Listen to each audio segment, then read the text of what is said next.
सबसे पहले मियां नवाज शरीफ बेनिफिशरी नहीं है। मियां नवाज शरीफ को पॉलिटिकली विक्टिमाइज किया गया। पनामा में मियां नवाज शरीफ का नाम नहीं था, लेकिन उनको इकामा की बेसिस पर निकाल दिया गया। वजारत उज़्मा छीनी गई, सदारत छीनी गई। फिर व्हाट्सएप के ऊपर जेआईटीज बनाई गई, मॉनिटरिंग जज बिठाए गए, उनको सजा सुनाई गई, आरटीएस को बिठाया गया।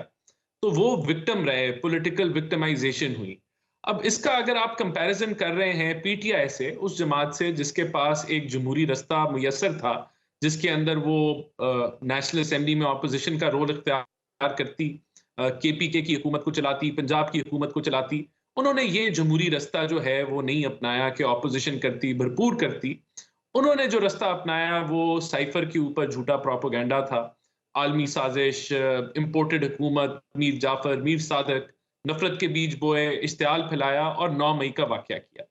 तो इन दोनों का पनामा में नाम ना होना और इकामे पे निकालना वर्सेस जो पोलराइजेशन, नफरत के बीज बोए और कल्मिनेशन ऑफ 9 में जिसका नतीजा आया, तो पीटीआई अपने अमाल भुगत रही है। उन्होंने इस मुल्क के जो सियासी कल्चर है उसमें बड़ी तबाही, बड़ी एग्रेशन, बड़ी पोलराइजेशन फैलाई, फिर जो उसका नतीजा है आज वो भुगत रहे हैं।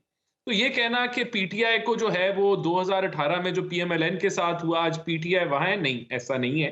पीटीआई ने एक गैर जमहूरी रास्ता अपनाया, झूठे प्रोपेगेंडे का रास्ता अपनाया, इश्तियाल का रास्ता, एनआरकी का रास्ता अपनाया और आज वो अपने मामलात भुगत रही है। जहां तक हमारी लेवल प्लेइंग फील्ड की बात है, देखिए, आज हम समझते हैं कि इंसाफ का तकाजा यही है कि मियां नवाज शरीफ को जो पॉलिटिकल विक्टिमाइजेशन हुई, वो अदालतों से हमें इंसाफ मिले और बाकियों को भी जो है वो लेवल प्लेइंग फील्ड मिले। अगर हमें मिल रही है, हम ये तो नहीं कह रहे कि दूसरों को ना मिले, दूसरों को मिले, लेकिन लेवल प्लेइंग फील्ड का ये मतलब नहीं है कि अगर आपने पीपल्स मुल्क पार्टी को। जी। पीपल्स पार्टी इस वक्त ये कह रही है, जो अभी थोड़ी देर पहले तक पीडीएम के दौरे हुकूमत में आपके इत्तेहादी थे, पाकिस्तान पीपल्स पार्टी में ये कह रहे हैं कि मियां नवाज शरीफ इस वक्त लाडले नहीं बल्कि लाडला प्लस है, और मियां नवाज देखिए शरीफ के साथ पीपल्स जो हो रहा है वो लाडला प्लस वाला हो रहा है।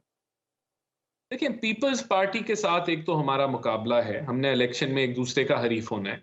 तो एक वो इल्जामात और एक नैरेटिव बिल्डिंग का सिलसिला है, वो पीपल्स पार्टी कर रही है। शायद पीपल्स पार्टी को कोई उम्मीद होगी कि आईपीपी की जगह उनकी तरफ ये लोगों ने आना था, या कोई बलूचिस्तान में उनके मामलात को तय पा जाने थे जो कि नहीं हुए। तो शायद वो इस जो जो चीजें वो सोचे समझे बैठे थे वो नहीं हुई, तो उसके दुख का इजहार कर रहे हैं या कुछ और कर रहे हैं, क्योंकि ऐसी कोई चीज नहीं है, एविडेंस नहीं है कि जी पीपल्स पार्टी को किनारा लगा के हमें कोई बेनिफिट दिया जा रहा है। हम तो समझते हैं अब इंसाफ के तकाजे अगर पूरे हो रहे हैं और तो उसको अगर आप कहें कि रेड कार्ड। पीटीआई को किनारा लगा के आपको बेनिफिट कोई नहीं दिया जा रहा।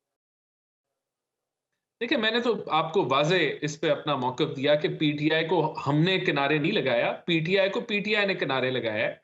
और पीटीआई के पास एक बेहतरीन रास्ता था जिसका मैंने ज़िक्र किया कि वो नेशनल असेंबली में ऑपोज़िशन करते, उन्होंने नहीं की। वो उन्होंने रास्ता अपनाया कि हम आर्मी चीफ़ की जो तकर्री है उसको मुतनाज़ा बनाएँगे, हम इम्पोर्टेड हुकूमत के नारे लगाएँगे, वो करते, पंजाब की हुकूमत करते, केपीके की हुकूमत करते। तो आज आप खुद गवाही देंगे कि शायद पीटीआई की सियासत कहीं और होती और जिस नहज पे वो पहुंची है वहां ना होती। तो पीटीआई को किनारा खान साहब ने लगाया, पीटीआई को किनारा उन्होंने जो है वो खुद अपने अमाल से अपने आप को लगाया। मैं नहीं समझता कि कोई लगा रहा है उनको किनारे, वो खुद उन्होंने अल्हम्दुलिल्लाह ऐसे कारनामे अंजाम दिए जिनको वो भुगत रही है आज। वो कहते हैं कि ये लेवल प्लेइंग फील्ड नहीं, पूरा ग्राउंड ही दे दिया गया है आपको, और बाकी बातें आपने सुन ली। देखिए, ये तो अब जो मर्जी कहते रहे, लेकिन पूरी कौम ने देखा कि किस तरीके से 9 मई का वाकया हुआ। सब ने देखा कि जो रास्ता खान साहब के पास मौजूद था, जमहूरी रास्ता, वो नहीं अपनाया गया। और अभी भी देखें, बात ये है कि हम हमारे चाहने से या ना चाहने से तो कुछ नहीं होना। जो इन्होंने किया, रियासत के साथ किया, जो तसादुम किया, अदालतों के अंदर केसेस हैं। अदालतों ने जो है वो इनके ऊपर फैसले करने हैं कि क्या इनका मुस्तकबिल है, क्या मुस्तकबिल नहीं है। जहां तक साइफर की बात है, साइफर बिल्कुल था, लेकिन साजिश नहीं थी। साइफर था लेकिन अमेरिकन शुक्र इन्वेस्टमेंट नहीं थी। तो ये सब जानते हैं। इन इन डिमार्श हकायक को आज देखें, बिल्कुल डिमार्च भेजा गया और भी बीसियों डिमार्च भेजे गए होंगे। इसका ये मतलब तो नहीं है कि कोई सर इंपोर्टेड हुकूमत थी यूं या जो थोड़ी कि मिठाई आई एक है तो उस पे हुकूमत डिमांड चेंज। होना है। एक एक हुकूमत जो है वो पहली दफा आईनी तरीके से चेंज हुई और नो कॉन्फिडेंस के जरिए चेंज हुई, जो कमाल है कर उसको मंडियां आइन लगी के मुताबिक। हैं सिंध और हाउस में उसकी और हर जगह। उसके अंदर राना साहब इन्होंने भी उसमें भी आइन शिकनी की और आइन शिकन ये डिक्लेयर हुए। तो मामलात ये हैं कि आज जो है जो इनके लोग छोड़ के जाते हैं उनकी आप बातें सुन लें, वो लेकिन उसको जो खुद कर इन्होंने उठाया और राना साहब, करके जाते एक जी। जो नुक्ता इन्होंने मियां सर नवाज आइन शरीफ की शिकन सजा की, पीटीआई है या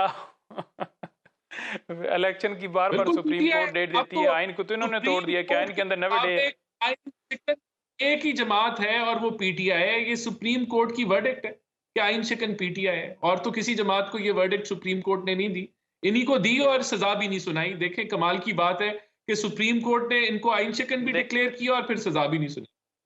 जी अच्छा नहीं, मैं ये कह रहा था कि राना एक जो साहब आइन नुक्ता इन्होंने, मौजूद है, आइन जी जी जी चले इत्तेजाम भाई आप रिस्पॉन्ड कर लें साहब, पंजोता साहब रिस्पॉन्ड कर लें। देखिए देखें बात यह है कि आइन मौजूद है, आइन के मुताबिक 90 दिन टाइम लिखा हुआ है, सुप्रीम कोर्ट बार बार हुक्म देती है, सुप्रीम कोर्ट के हुक्म की तामील नहीं है। सुप्रीम कोर्ट को भी ये अगर कह दें कि ठीक है जी हमने अदालतों को नहीं माना जी, ये अदालतें जो हैं वो ठीक नहीं कर रही, तो आइन से कैसे मुनहरफ हो सकते हैं? तो जो मुनहरफ होता है वो गद्दार होता है, या जो ये कहता है कि बाहर से धमकी मिली है और हमारी आइनी हुकूमत को हटाया जा रहा है, वो गद्दार होता है? ये बता दें। कैसी कमाल बात करें राना साहब, सियासत को इस तरह से ना करें, आप मेरिट की बात करें, बेशक आप जिस साइड पे खड़े हों। मैं कोई पीटीआई का एमपी या एमएनए नहीं हूं, मैं मेरिट की बात कर रहा हूं जी। मेरिट की बात यह है कि जिस फैसले के ऊपर पंजाब हुकूमत पीएमएलएन से छीनी गई और पीटीआई को थमाई गई, वो 63A की तशरीह थी जो मुकम्मल तौर पे गैर आइनी तशरीह थी। रीराइटिंग ऑफ कॉन्स्टिट्यूशन हुआ और वो जो अदालतें थी जिनको जिनको अब हमारे ये लाडले का इल्जाम लगाते हैं, वो अदालतों में खान साहब लाडले थे और उनकी जमात लाडली थी। और वो सुप्रीम कोर्ट ने हर किस्म की मावनत की खान साहब को जो है पॉलिटिकल इंस्टेबिलिटी फैलाने के लिए और खान साहब को मजबूत करने के लिए, जिससे मुल्क कमजोर हुआ। तो मैं समझता हूं कि इलेक्शन अगर 90 दिन में नहीं हुए थे तो फैसला सुना देती सुप्रीम कोर्ट, सजाएं देती। हमने तो नहीं देनी थी, वो देती, जो फैसला करना था वो कर देती। अभी भी पेंडिंग है, जो फैसला सर होगा फिर ये तो बात करें ना राना साहब।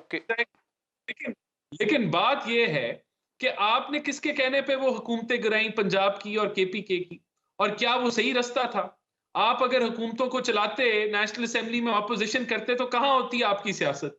आप किसी और एजेंडे पे थे और उस एजेंडे ने आपको फंसा दिया। आज आप वो भुगत रहे हैं।